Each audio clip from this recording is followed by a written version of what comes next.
Si se ve venir a una vaca, se conocerá una vaca. Si se ve una serpiente, se conocerá una serpiente, porque la puedes visualizar.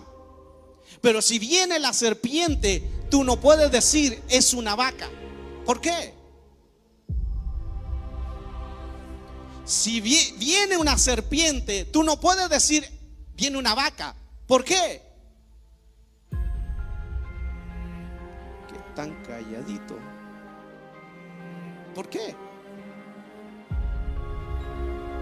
Porque es una serpiente. Si se ve venir una serpiente, no puedes decir es una vaca, porque ya visualizaste antes que era una serpiente. El problema es, ¿por qué no visualizaste y te diste cuenta que era la serpiente cuando ya entró? En todo tiempo orando para que tengáis fuerzas para escapar de todas las cosas que están por suceder y poder estar en pie. Y poder estar en pie delante del Hijo del Hombre. Más velad, velad en todo tiempo y orad.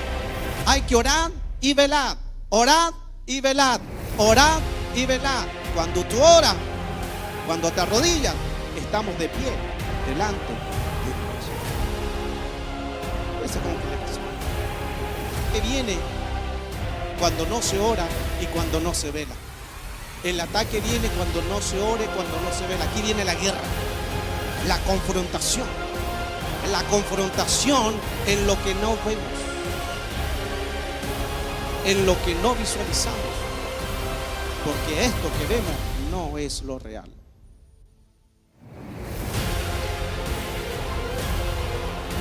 Lo que nos dice, para que Satanás no tome ventaja. A veces Satanás toma ventaja, o entidades toman ventaja, para que Satanás no se aprovechen. Ahí viene de la palabra artimañas, para no desconocer sus designios, para no desconocer sus propósitos, para no desconocer sus maquinaciones, para poder saber cuando Él viene. Así Satanás no se aprovechará de nosotros. Así podemos conocer sus planes. Esa es la guerra, esa es la lucha.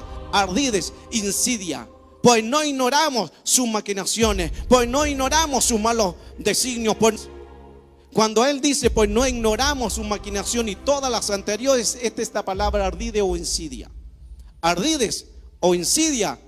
Esta palabra es esquema, plan o trampa. Un esquema en que Él hace, un plan o una trampa en que Él hace. Esa es la palabra insidia. ¿Qué prefieren ustedes? ¿Una rica parrillada o venir a orar aquí a las 3 de la madrugada?